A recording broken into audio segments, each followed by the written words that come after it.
بسم الله الرحمن الرحيم والحمد لله رب العالمين والصلاة والسلام على المبعوث رحمة للعالمين سيدنا Muhammad وعلى آله وأصحابه أجمعين أما بعد. Donc, deuxième réponse et deuxième soutien à mon frère Youssouf Hindi et deuxième réponse à mon frère Michael Froment de la chaîne Islam et Culture. Donc, je vais répondre, Inch'Allah Ta'ala, à sa deuxième vidéo. Et donc, je vais répondre point par point. Je vais essayer d'être concis à ce que tu as dit, à ce qu'il a dit. Ensuite, je vais répondre à son défi à la place de Youssouf Hindi, parce que Youssouf Hindi n'a pas le temps, même si c'est pas lui qui m'a envoyé directement, mais bon. Alhamdoulilah, il a validé la réponse que je lui avais faite, que j'ai faite à ton égard. Donc je vais continuer. Répondre à ton défi, au défi que tu lui as lancé à lui et au défi que tu m'as lancé à moi directement. D'accord ? C'est-à-dire que tu as demandé, montre-nous dans le livre Kitab Tawhid, qu'est-ce qui est contraire à l'islam.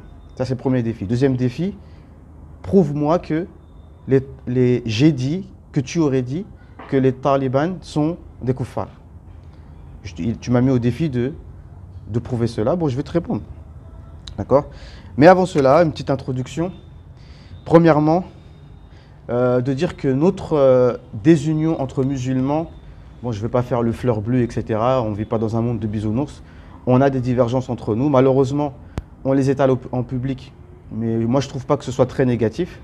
Tant que ça se fait dans le respect, la courtoisie, je pense que c'est comme ça qu'on avance. Une des meilleures façons d'évoluer scientifiquement, c'est par le débat, la disputation, d'accord ? Mais c'est pas le but de se faire des concours de vannes et se dire des propos désobligeants. Donc on va essayer de rester courtois. Cette désunion entre musulmans est très très néfaste au vu des autres, parce que normalement, notre caractéristique des musulmans, c'est qu'on est unis entre nous. وَالَّذِينَ مَعَهُ أَشِدَّاءُ عَلَى الْكُفَّارِ رُحَمَاءُ بَيْنَهُم. La caractéristique des musulmans, c'est qu'ils sont durs avec les mécréants, les ennemis de l'islam. Avec les mécréants, ils sont durs. رُحَمَاء بَيْنَهُم. Et ils sont miséricordieux entre eux. Donc nous, entre musulmans, normalement, on doit être unis. Et avec les mécréants, mais les mécréants qui sont les ennemis de l'islam. Bien sûr, je ne suis pas en train d'interpréter. Vous savez bien que dans Surat Mumtahana, Allah Azza wa Jal nous dit, il ne nous est pas interdit, La yanhakumullah anil ladhina lam yuqatilukum fid din wa lam yukhrijukum min diyarihim an tabarruhum wa tuqsitu ilayhim inna Allah yuhibbul muqsitin. Allah ne nous interdit pas envers ceux parmi les non-musulmans qui ne nous ont pas combattus et qui ne nous ont pas sortis de nos demeures. Allah ne nous interdit pas d'être bienfaisant envers eux et d'être juste envers eux, car Allah aime les gens justes. On va développer tout ça vis-à-vis de tout ce que tu as dit dans ta vidéo. Donc, ça c'est la première chose. Non. Et au lieu de se concentrer sur Zemmour, je ne dis pas que tu ne le fais pas. Maintenant, là, tu te concentres pour un débat interne, un débat intra-religieux. C'est des fois nécessaire de le faire à condition que ce soit constructif. Et là, les non-musulmans doivent jubiler. Donc, au lieu de se concentrer sur notre ennemi commun qui serait Éric Zemmour, on commence à se prendre la tête entre nous. Mais ce n'est pas grave. Donc, comme je disais, essayons de rester courtois dans nos propos. Parce que quand tu parles, des fois, tu as tendance à être désobligeant, mais ce n'est pas grave. On ne va pas t'en tenir rigueur. Parce que le sujet est très important en vérité. Le sujet est très important pour les années qui vont venir. On ne sait pas qui va être élu dans ces élections. Pourtant, Jacques Hadi avait dit que ce serait une femme qui serait élue. Bon, apparemment, ça ne va pas être le cas. Ce n'est pas Rabbil Alamin. Mais bon, c'est lui qui il a une certaine maîtrise par rapport aux choses de cette dunya. D'accord ? Bref, on verra qui va être élu. Mais bon, on sait bien que ce ne sera pas Zemmour, mais quand même. On sait bien que même si Zemmour ne passe pas, les idées de Zemmour, c'est elles qui vont être pratiquées. D'accord ? Donc, ce sujet qui nous concerne, c'est-à-dire entre toi, Michael Froment, qui défend Mohamed ibn Abdel Wahhab, d'accord ? Là, je suppose que voilà, l'islam de Mohammed ibn Abdul Wahhab. Et nous qui défendons, et d'autres, mais qui ne sont pas d'accord avec cette compréhension de l'islam, il va falloir qu'on se parle entre nous et qu'on règle ce problème. Parce que le problème de l'islam, il va toujours être mis sur la place publique, alors qu'en vérité, c'est un sujet refuge, d'accord, pour cacher des vrais sujets, hein, les sujets voilà, de la dictature sanitaire, etc., qui est là pour priver les libertés à la fin, parce que Internet a fait sauter les verrous et fait exposer au grand jour beaucoup de vérités, notamment vis-à-vis sur des sujets religieux, des sujets dogmatiques par rapport au wahhabisme, et par rapport au sionisme, et par rapport à cette mascarade sanitaire, etc. Donc le but de tout ça est de priver nos libertés. Donc YouTube, etc., combien de temps ça va durer, on ne sait pas. C'est ça les vrais sujets. Mais l'islam, en vérité, il s'en fiche pas mal. Naam.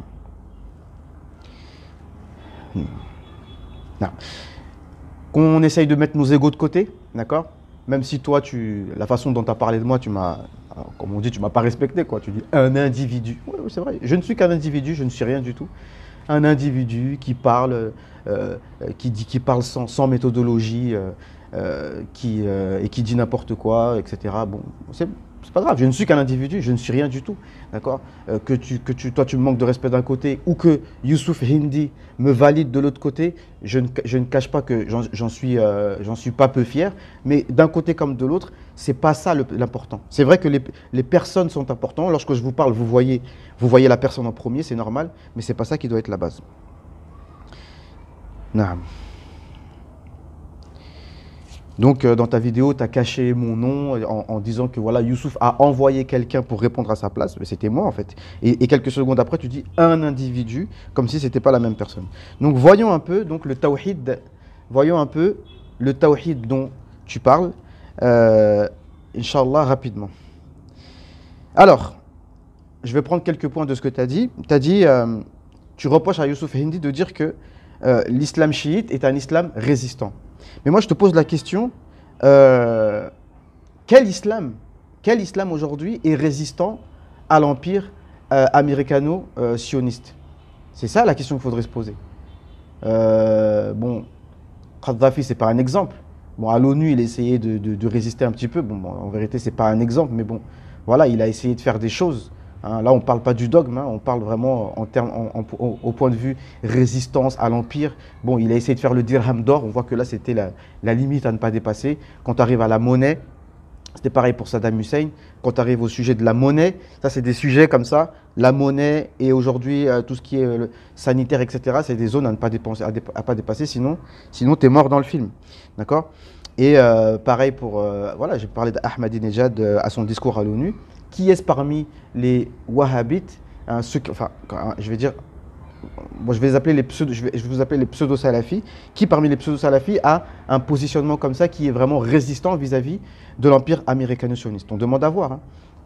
D'accord? Donc alors avec qui on doit s'allier pour la résistance? Avec les Saoudiens? Je ne parle pas des Saoudiens de cette époque, je parle de même à l'époque de Ibn Abdul Wahhab lui-même, le cheikh lui-même. On prend la référence directement. Est-ce que lui n'était pas en lien avec les Anglais? Tu veux des preuves? Tu veux que je te donne il faudrait que je mette tout devant vos yeux? Comme j'ai dit, on est à l'époque d'Internet. À chacun de vérifier. D'accord? Est-ce que Mohammed ibn Wahhab n'était pas de mèche avec les Anglais? Voilà. Donc, ça c'est pour l'islam résistant. Et quand on parle d'islam résistant, on ne parle pas de dogme. Parce que Ibn Baz, qui est une référence pour toi, n'est-ce pas qu'il a fait appel aux Américains à un moment donné pour se défendre, et ils ont appelé les Français quand il y a eu un problème interne, ils sont même rentrés dans la Kaaba avec le GIGN, etc. Donc voilà, et ça pourtant c'est un annulatif de l'islam, selon le livre des annulatifs de l'islam qu'on va voir après. Ensuite, non. Tu as reproché à Soral de dire que la sunna, c'est comme le Talmud. Mais dans un certain aspect, on pourrait comparer la sunna avec le Talmud dans le sens où le Talmud, ce sont des commentaires de la Torah. D'accord? Ce sont des commentaires de la Torah. Donc quand on dit sunna, ce sont les hadiths qui expliquent les versets du Coran et toutes les explications des hadiths qui vont avec, tout le corpus des interprétations. Donc partant de ce point de vue-là, je ne vois pas ce qu'il y a de mal à comparer la sunna avec le Talmud.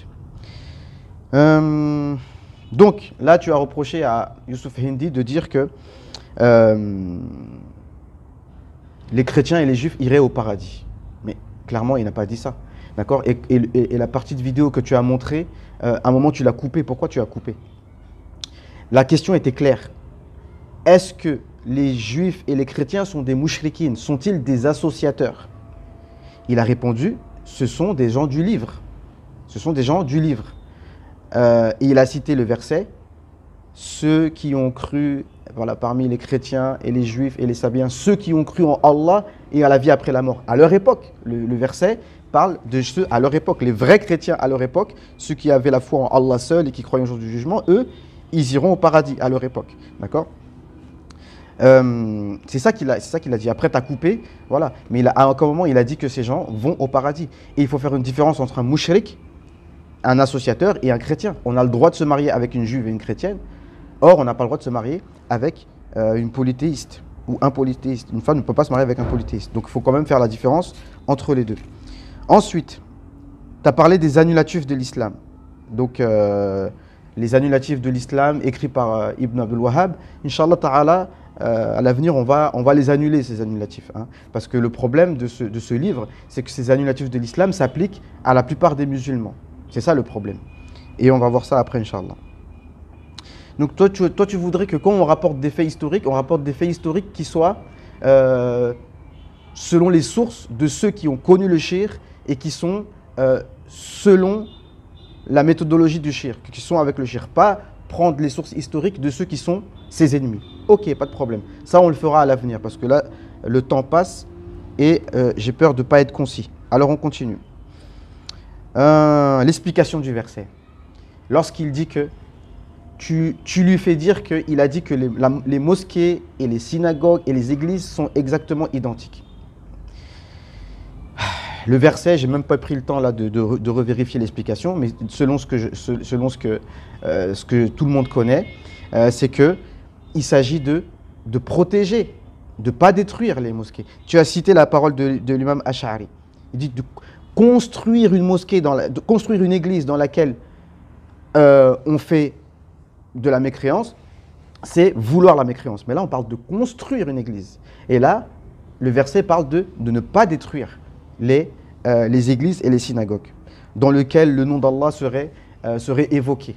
Mais ici, on parle pour ceux qui évoquent Allah parmi les chrétiens et les juifs. Vous savez très bien qu'un vrai chrétien, même lorsqu'il égorge une bête, on peut la manger. Un vrai juif, lorsqu'il égorge une bête, on peut la manger, parce qu'il évoque le nom d'Allah subhanahu wa ta'ala. وَطَعَامُ الَّذِينَ أُوتُوا الْكِتَابَ حِلٌّ لَكُمْ وَطَعَامُكُمْ حِلٌّ لَهُمْ. Leur nourriture nous est permise. Pourquoi on peut manger la nourriture égorgée par un chrétien, un vrai chrétien ou un juif? Parce que le nom d'Allah est évoqué. Donc ici, il parle des mosquées dans lesquelles le nom des églises dans lesquelles le nom d'Allah est évoqué et les synagogues, d'accord? C'est de ça qu'il s'agit. Et il n'a pas dit que c'était exactement équivalent. Donc il faut quand même être... il ne faut pas quand même... il faut être précis dans ce qu'on dit.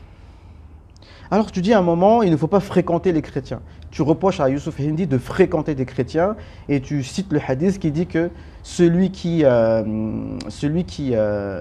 l'homme a la religion de son ami. C'est quand même étonnant parce que tu sais bien qu'un musulman a le droit même de se marier avec une chrétienne et une juive. Donc si tu te maries avec une chrétienne et une juive, ça veut bien dire que tu l'as pris comme ami et ça veut dire qu'il y a des liens familiaux. Tu auras un beau-père chrétien, tu auras des beaux-frères chrétiens, des belles-sœurs chrétiennes, une famille chrétienne. Et puis toi tu vis en France, d'accord? Toi tu vis en France, donc comment tu veux ce que tu dis, en fait, ça va à l'encontre des textes religieux, parce que si Allah Azza wa Jal nous a permis de manger la nourriture des gens du livre, de nous marier avec les femmes des gens du livre, c'est justement pour qu'on puisse qu'on puisse vivre ensemble. Ouais, le mot le mot que les médias aiment bien, mais voilà, c'est dans le Coran, pour qu'on puisse vivre ensemble et que, à force de vivre avec nous, que les chrétiens et les juifs puissent voir ce qu'est l'islam, parce que c'est en vivant avec nous, c'est en vivant ensemble qu'on apprend à se connaître. Naam. Donc là, avec ce genre de propos, comment tu veux pas qu'on soit détesté par les gens et que des gens comme l'abbé Pageste, voilà, complètement incultes et complètement en vérité racistes, nous montrent pas du doigt. Et en fait, c'est cet islam-là dont Zemmour parle. C'est cet islam-là dont Zemmour parle, mais qui pourtant, cet islam-là, avec qui il s'acoquine, parce que ce n'est un secret pour personne, que l'Arabie actuelle, et depuis ses fondements, sont en lien avec les Américains. Quand même, tu vois, on ne va pas nier quand même des choses évidentes. Hein. Toi, tu reproches aux chiites, tu dis que les chiites, c'est eux qui ont facilité l'entrée des Américains en Afghanistan. Mais il n'y a pas des bases américaines en Arabie Saoudite? Ah, tu vas me dire que ça, c'est seulement maintenant. Mais Ibn Baz a fait appel aux Américains. Et c'est lui qui a fait rentrer les... Et c'est qui a fait rentrer les bases américaines en Arabie? Donc je ne sais pas, des fois les choses elles sont évidentes. Hein. Tu dis on ne parle pas que le fait que les Russes détruisent des mosquées, je ne sais où d'ailleurs, mais les Russes, eux, sont clairement contre les Wahhabites, ils sont contre Daesh, d'accord? Ça c'est clair. Donc si tu parles de ce qui se passait en Syrie, etc., bon après là... ça c'était un peu mélangé, mais bon, à la base c'est contre Daesh qui se battait. À moins que tu sois... non, tu n'es pas pro Daesh d'après ce que tu dis. Non. À un moment tu dis, mais bon, j'étais au Pakistan, tu as dit que tu étais au nord Pakistan quand tu étais jeune, soit tu étais du Téblir, du Khurouj, soit tu étais un djihadiste. Hein. Qu'est-ce que tu faisais là-bas? Alors à un moment tu dis, qu'est-ce que le Mahdi, qui est-ce que le Mahdi? Alors le Mahdi, selon les chiites, le Mahdi va venir et va tuer tous les sunnites. C'est clair, parce que là j'ai pas préparé vraiment ma vidéo, donc si j'ai des imprécisions, faut pas m'en tenir rigueur. L'imam Mahdi, effectivement, va tuer beaucoup de personnes. Mais qui sont les personnes qui vont tuer? Parce que toi tu suis Mohammed ibn Abdul Wahhab, qui lui-même suit Ibn Taymiyyah. Et il faut savoir qu'en fait, vis-à-vis de... En fait, il y a trois choses. Il y a les Rafidi, les chiites, Rafidi. Effectivement, eux, on pourrait dire que certains d'entre eux sont mécréants. Ceux qui traitent Abu Bakr et Omar de mécréants, ça c'est clair. Mais bon, soit ils font la taqiyya, soit c'est pas la norme, d'accord? C'est pas chaque chiite qu'on croise qui insulte Aïcha et qui insulte les Sahaba. Mais il y a les Nawasib, ceux qui étaient contre la famille du prophète, ceux qui leur ont fait du tort à travers l'histoire. Et ça, j'ai pas envie trop de m'attarder dessus parce que bon, parce que c'est sensible et tout, mais bon, mais c'est une réalité. Ibn Taymiyyah, qui était toujours contre Ali en fait. D'accord, dans son livre Minhaj al-Sunnah, ça les francophones ils ne le savent pas peut-être beaucoup, mais c'était toujours contre Ali. Il a considéré Ali comme dans l'erreur dans une dizaine de sujets. Dans une dizaine de sujets. Et il a dit que Ali, il cherchait le pouvoir, etc., etc. Des paroles dans ce sens-là. Et que Ali a toujours été avili où qu'il soit. Bon, après vous allez dire que c'est pas authentique, etc. Bon, mais en tout cas, c'est ça qui se passe. Et celui qui critique Ali, eh ben, le critère est clair. C'est qu'il y a un problème dans sa foi. D'accord? Et voilà. Et donc c'est à peu près ça Donc si l'imam Mahdi vient pour tuer des gens, c'est ceux qui sont contre la famille du prophète sallam. Parce qu'il y a, comme je dis, il y a deux extrêmes et un milieu. Ceux qui sont à outrance sur la famille du prophète sallam au point d'insulter Abu Bakr et Omar. Et ça, j'ai fait une vidéo que je vais sortir bientôt qui s'appelle l'importance, la haute importance d'étudier l'histoire. D'accord? Et ça, c'est très important. D'un autre côté, on a ce qu'on appelle Nawasib. Point d'interrogation, qui sont les Nawasib? Mais je viens d'y répondre à demi-mot. Et au milieu, Al-Sunnah wal-Jama'a. Ni on est chiite, mais on respecte la famille du prophète sallallahu alayhi wa sallam. Et je dis, là je vais faire une petite pause parce que ça va couper. Ceux qui ont détruit les chiites à travers l'histoire, à l'époque de Salah ad-Din al-Ayyubi, ce sont les Ash'ari, Soufis, que vous considérez comme innovateurs. Et encore une fois, on reconnaît un arbre à ses fruits. C'est eux qui ont détruit les Rafidi. D'accord? Donc, voilà. Donc ça risque de couper. Donc on continue. Donc je disais que l'imam Mahdi effectivement va venir et tuer pas mal de personnes. Mais qui sont ces personnes que l'imam Mahdi va tuer? C'est pas les sunnites, comme tu dis. Parce que qu'est-ce que tu appelles sunnites? Si dans les sunnites, tu veux dire les pseudo-salafis que vous êtes, là tu as vu large. Parce que vous, les pseudo-salafis, vous ne représentez pas tous les sunnites. Vous êtes considérés pour les Ahl Sunnah wal Jama'a comme tout simplement des innovateurs. Je ne dis pas ça par manque de respect, mais il faut classifier les choses. Vous n'êtes en réalité que très minoritaire dans la communauté islamique. Vous ne représentez pas grand-chose, mais comme vous avez conquis la Mecque et Médine, je dis bien conquis la Mecque et Médine, c'est ça qui vous donne aujourd'hui cette légitimité, on va dire ça comme ça. Parce que, qu'est-ce qui s'est passé? Et c'est toujours le même schéma. Et comme je vous ai dit, j'ai fait une vidéo hier qui s'appelle l'importance d'étudier l'histoire liée au cours de tafsir que je fais, où je suis rentré dans des sujets historiques de ce qui s'est passé entre les Sahaba, justement, qui aboutit au sujet des chiites, d'accord? Parce que c'est d'abord un problème politique lié au conflit qu'il y avait eu entre les Sahaba, donc c'est très important de le comprendre, d'accord? Donc, le schéma, c'est quoi? C'est que le prophète sallallahu alayhi wa sallam, c'est que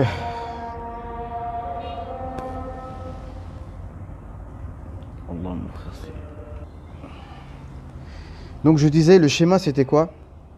C'était que le prophète sallallahu alayhi wa sallam, toute sa vie a fait la guerre contre Abu Sufyan, qui s'est converti à la fin. D'accord? Mais il ne faut pas oublier la méthodologie des chiites, mais nous on ne l'agrée pas. Mais comme j'ai dit dans ma vidéo, la définition d'un hypocrite, c'est que c'est une lacune chez nous, chez les sunnites, c'est qu'un hypocrite par définition, il rentre dans la définition d'un compagnon. Parce qu'un compagnon, c'est celui qui a cru au prophète sallallahu alayhi wa sallam. Mais est-ce que nous, on est dans leur cœur pour savoir qui a cru, qui n'a pas cru? D'accord? Donc même Omar ibn Khattab est venu voir Hudhayfa ibn Yaman et dit, est-ce que moi je suis dans la liste? C'est-à-dire qu'il y avait une liste de personnes, on ne sait pas qui c'est. Et Allah dans le Coran, il dit, nahnu na'lamuhum, la ta'lamuhum, nahnu na'lamuhum. Les hypocrites, Allah les connaît, toi, ya Rasulallah, tu ne les connais pas. Il a donné juste des signes par lesquels on reconnaît les hypocrites. Quand ils parlent, on les écoute, ils ont une belle apparence, ils parlent bien, etc. Et ils prennent leur serment comme bouclier. Ils jurent au nom d'Allah.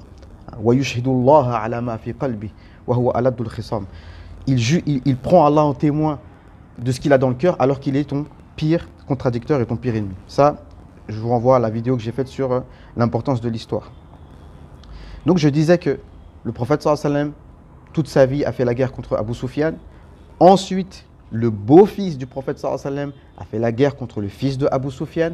Ensuite, le fils de Ali, radiallahu anhu, wa alayhi salam, je ne suis pas chiite, mais on a le droit de le dire, a fait la guerre contre Yazid. Donc, tu vois, sur 3 générations comme ça. Donc, en gros, nous, on est sunnites. Mais, nous, on veut pratiquer un islam, l'islam de Ali, radiallahu anhu, et pas l'islam de Muawiyah.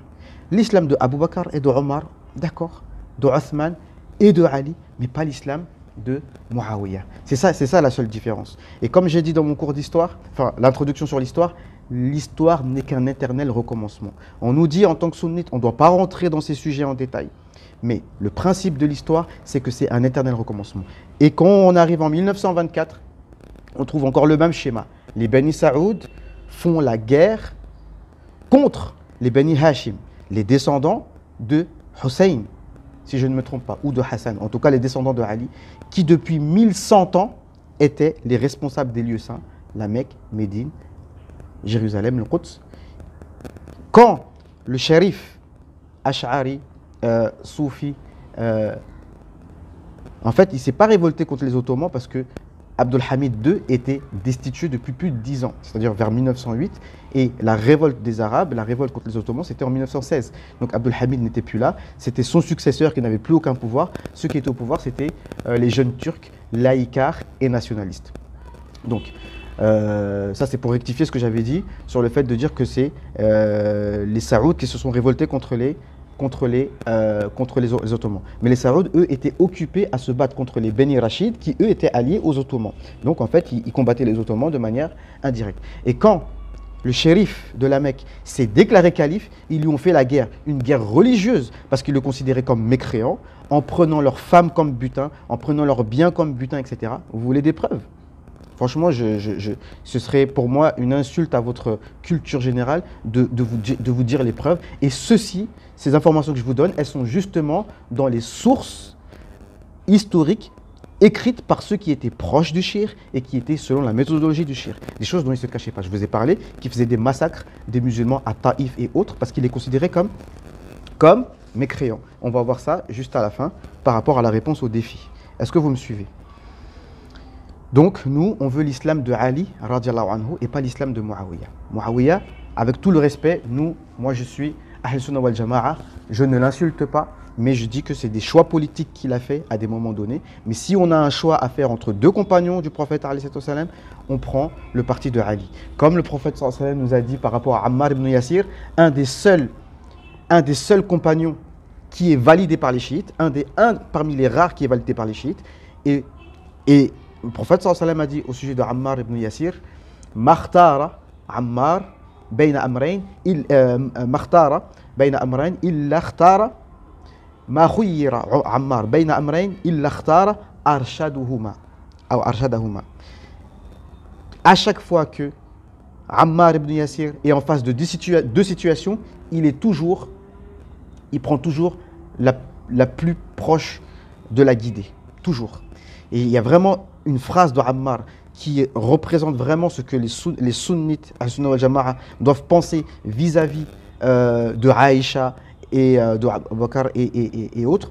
Contrairement, le juste milieu entre les chiites et les rafidites, c'est que Ammar ibn Yasir a dit Wallahi Aïcha, et c'est ce que je dis sans taqiyya, sans rien, je l'ai dit, Wallahi Aïcha est la femme du prophète sallallahu alayhi wa sallam dans ce bas monde et dans l'au-delà. Mais il ne faut pas couper le hadith ici. Parce que ce n'est pas honnête vis-à-vis des chiites. C'est pour ça que les chiites, après, théologiquement, ils prennent le dessus sur nous. Si nous, on n'est même pas capable de débattre avec eux de manière avec une intégrité intellectuelle. On ne coupe pas le hadith ici. Ensuite, Ammar dit, et Allah a voulu nous éprouver pour savoir si on va obéir à Aïcha ou alors si on va obéir à Allah. Parce que Aïcha a pris des décisions politiques qui étaient clairement des erreurs. Et le prophète sallallahu alayhi wa sallam lui-même l'avait mis en garde. Donc je ne détaille pas trop parce que j'ai peur d'être trop long. Mais le prophète sallallahu alayhi wa sallam lui-même a mis en garde à Aïcha sur des erreurs qu'elle va faire politiquement. Oui, ce sont des erreurs politiques. Mais de là à dire qu'elle était une hypocrite, non. Nous, on ne dit pas ça. On dit comme Ammar. Mais elle a fait des erreurs politiques. Ça, il faut le savoir. Donc les chiites, eux, ils vont trop loin dans leur raisonnement. Erreur politique, ça ne veut pas dire être hypocrite. D'accord? Ça, c'est une chose. Donc, qu'est-ce que je disais moi par rapport à Ammar. Donc c'est ça le baromètre. On sait que si il y avait des problèmes entre les Sahaba, mais si on veut savoir quelle était la vérité, c'est ceux qui étaient avec Ali, radiallahu anhu wa alayhi salam, tout simplement. Mais si nous maintenant, à notre époque moderne, on suit plutôt un islam qui est plus un islam de Muawiyah, c'est ça le problème. Et c'est ça qui fait que les chiites sont gonflés contre nous. Et ça, les vrais Ahl Sunnah wal Jama'a l'avaient compris. Les Rafidis, ils les ont mis de côté, ils les ont détruits. Salah ad-Din Ayyubi s'est occupé de leur cas depuis l'époque de l'imam Ghazali, etc. On s'est occupé de leur cas parce que eux, c'était grave. Les Batiniya, etc. Même le mot, je ne sais plus comment on dit en arabe, Al-Assasina ou Al-Shashin, assassin. Le mot assassin vient de cette époque-là. Les assassins. Assassins, ça veut dire les premiers qui faisaient des meurtres comme ça, là, comme on a à notre époque. Ben, les premiers à les faire, c'était les chiites. C'est des gens c'est des diables, ces gens-là, d'accord, les Batiniya, qui soi-disant avaient toujours des compréhensions cachées des textes. Ça, c'est clair et net. Mais ça, on s'est débarrassé d'eux. Heureusement, parce qu'à l'époque des Fatimides, si ça se trouve aujourd'hui, la majorité des musulmans seraient chiites aujourd'hui, si ce n'était pas la grâce d'Allah subhanahu wa ta'ala et les efforts de Ahl Sunnah wal Jama'a, Ash'arira et Soufis qui se sont débarrassés d'eux, d'accord. Donc, à un moment, tu dis, tu avais écrit en dessous, quand il dit qu'en Irak, il y avait un vide et que si les Iraniens parlent de l'Irak, eh ben, ce sera pire parce que c'est les Américains qui vont prendre l'Irak. Et tu avais écrit en dessous, comme si les sunnites étaient pour eux du vide. Mais quand on dit sunnite, toi tu prends un mot large, mais nous on parle des wahhabites. C'est ça qui est un vide géopolitique. Qu'est-ce que valent les wahhabites géopolitiquement? À part le fait d'avoir donc, je disais, combattu le shérif de la Mecque historique, de prendre sa place et donc de mettre de côté le califat islamique, de faire un État saoudien signé par les Anglais, à part avoir détruit tous les monuments, de faire des toilettes sur la maison du prophète sallallahu alayhi wa sallam, de détruire fermer toutes les mosquées où les sahaba avaient prié, à part ça, qu'est-ce que vous avez fait? Dites-nous, qu'est-ce que vous avez fait? On reconnaît un arbre à ses fruits. Naam. Naam. Donc, on en vient au défi. On va commencer par le défi que tu m'as lancé. Bon, on va commencer par celui que tu as fait à Youssouf Hindi. Tu demandes quelle est donc la preuve que dans le kitab Tawhid que j'ai ici, j'ai toutes les explications, etc. Dans le kitab de Tawhid, montre-nous des choses qui sont contraires à l'islam. Alors je vais essayer de faire court. C'est pas parce que j'ai pas envie de répondre, parce que j'ai pas d'argument, mais là c'est purement théologique. Et ceux qui me suivent sur ma chaîne YouTube, Inch'Allah, moi je vais continuer à gérer ce dossier, n'est-ce pas, comme il se doit. Gérer ce dossier comme il se doit. Donc, le problème, tout simplement, c'est que Kitab Tawhid qu'il a écrit, le livre de Tawhid, le problème, c'est que c'est un livre qui s'adresse à des musulmans qui ne sont plus considérés comme des musulmans. Tu veux la preuve? N'est-ce pas que, c'est ça, c'est dans vos sources. Hein, personne ne peut dire que c'est pas vrai. Mohammed ibn Abdul Wahhab, il a dit, moi, j'ai étudié la science, les gens savent que j'ai étudié la science, et je vous le dis, ni moi, ni mes professeurs, ni mes parents, parce qu'il était d'une famille de gens de science, on va revenir sur son frère Suleiman, on va revenir dessus, ne connaissent le vrai sens du tawhid. Donc si toi-même tu ne connais pas le sens du tawhid, tes enseignants ne connaissent pas le vrai sens du tawhid, personne autour de toi connaît le vrai sens du tawhid, qui alors? Qui connaît le sens du tawhid? Donc là, tu es en train d'insinuer que tous les musulmans de ton époque ne sont pas des vrais musulmans. Et de dire que voilà, et principalement, le sujet principal que je n'ai pas voulu développer dans la vidéo précédente et que je ne développerai pas non plus ici, c'est de dire que ceux qui font ce que vous dites à tort, que ce sont les cultes des saints, c'est-à-dire dans le livre de Tawhid, vous citez un hadith, malheureusement que vous ne comprenez pas. C'est-à-dire que je parle de Cheikh Ibn Abdul Wahhab, qui fait une explication du hadith qui est complètement fausse. Tout simplement. C'est-à-dire que le prophète sallallahu alayhi wa sallam a dit que les chrétiens prenaient les tombes de leurs prophètes comme mosquées. Donc je n'ai pas envie de développer pour ne pas être long, mais le mot, juste pour comprendre que masjid, ça s'appelle ismu makan, c'est le nom d'un endroit. C'est le nom d'un endroit, ce n'est pas la mosquée comme on connaît. Oui, le mot mosquée a été utilisé dans d'autres versets, dans le sens, la construction qui est la mosquée, mais le mot masjid, c'est-à-dire l'endroit où tu poses ton front, en arabe, ça s'appelle masjid.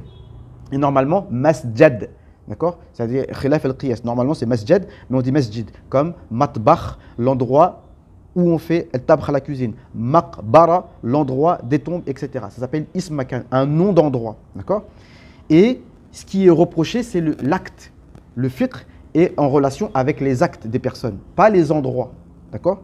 Donc, je développerai ça après pour comprendre que quand il accuse les musulmans d'être des mouchriquines, en fait, qui adorent des tombes, eh ben, c'est tout simplement faux. Et c'est ça le problème, et c'est ça qui est contraire à l'orthodoxie musulmane. Donc, quand Youssouf Hindi dit que Mohammed ibn Wahhab enseigne une chose qui n'est pas connue, qui est une innovation, eh ben, il parle tout simplement de ça, pour faire court. Parce que c'est ça votre sujet principal, avec lequel vous justifiez de faire la guerre contre des musulmans, de prendre leurs femmes en butin, etc.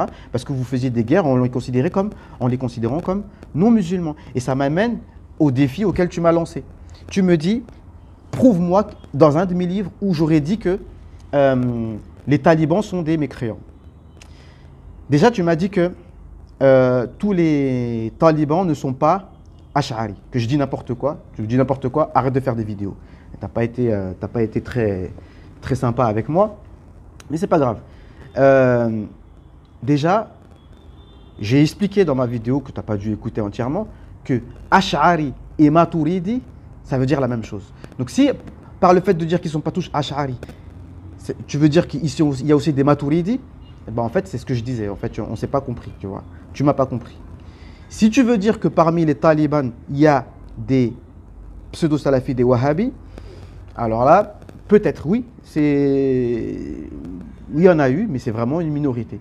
Et je tiens à signaler que là, la nouvelle victoire dont tu étais content des talibans, maintenant qu'ils ont repris un peu les rênes dans leur pays, ils ont stipulé clairement que les wahhabites, on n'en veut pas chez nous, parce qu'ils font que des problèmes. Et tous les problèmes qu'ils ont eu depuis 20 ans, et le fait qu'ils ont gardé Ben Laden qui était wahhabite, eh ben, tous les problèmes des talibans étaient à cause de ça.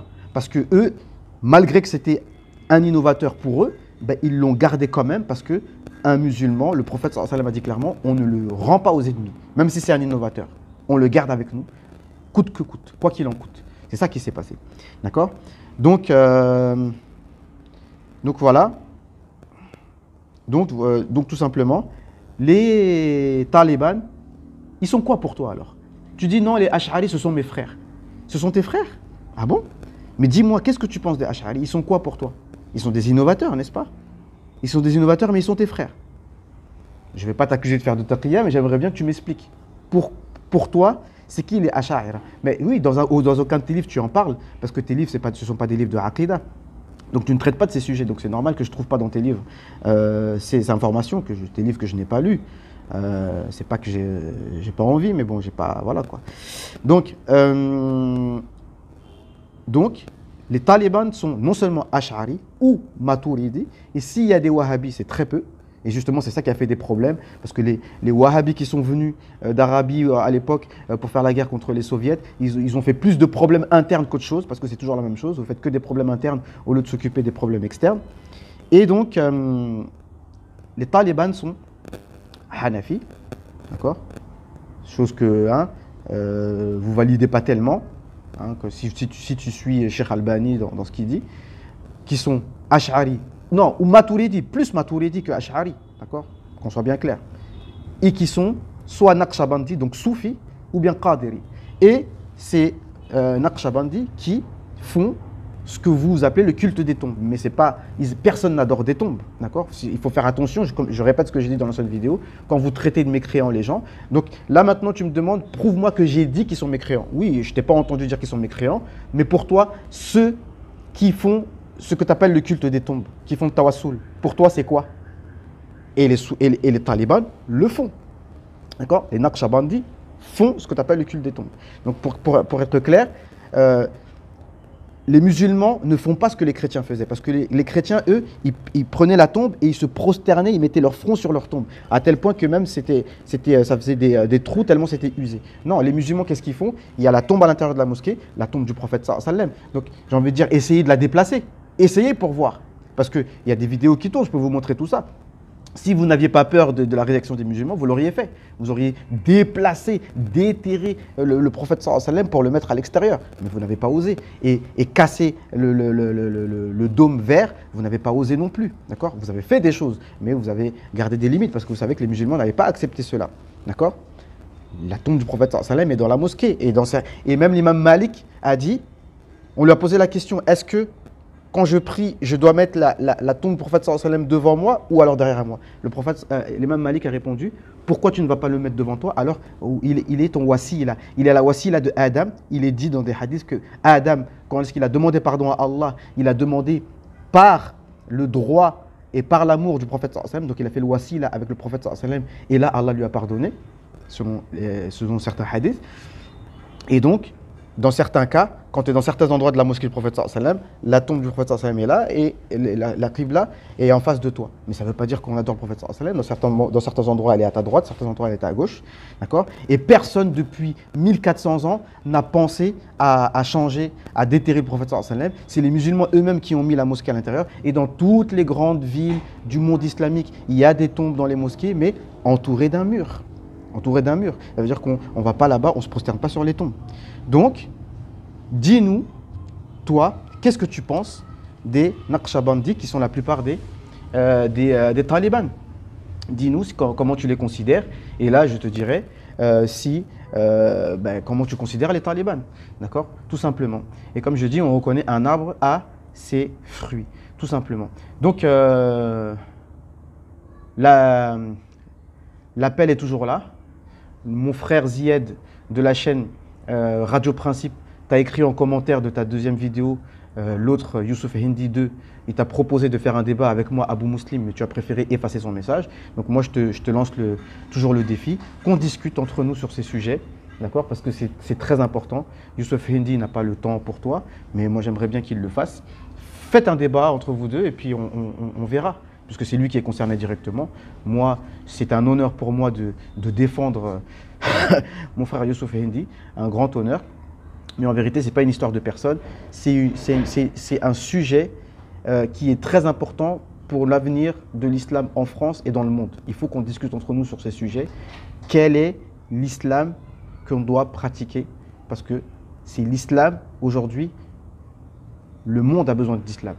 Un des derniers remparts contre justement cet empire américano-sioniste et le monde, la direction que le monde est en train de prendre, eh ben, c'est aujourd'hui et maintenant que les musulmans doivent montrer qu'ils sont à la hauteur de leur époque. Et c'est aujourd'hui qu'ils doivent montrer qu'ils sont la meilleure communauté suscitée pour les gens et pas le contraire. Donc voilà, je m'arrête là. J'ai fait un peu long. Khair Inch'Allah. Donc, merci de m'avoir écouté et on se dit Inch'Allah Ta'ala à la prochaine. Et pour ceux qui sont sur ma chaîne YouTube, soyez à l'écoute, abonnez-vous pour avoir des contenus très importants justement qui vont développer, parce que ça c'est mes sujets en ce moment de prédilection à travers mes tafsirs, à travers toutes mes interventions, parce que c'est de la plus haute importance. Il est important qu'on ait un islam qui est utile à nous-mêmes et à l'humanité. Voilà, c'est ça le message. Un islam qui est utile à l'humanité. Et pour ça, il faut avoir une bonne compréhension des textes. D'accord? Voilà, donc je reste là et on se dit à la prochaine, Inch'Allah. Subhanakallahumma wa bihamdika, nashhadu an la ilaha illa anta, nastaghfiruka wa natubu ilayk, wa akhiru da'wana anil hamdulillahi rabbil alamin, wassalamu alaikum wa rahmatullahi ta'ala wa barakatuh.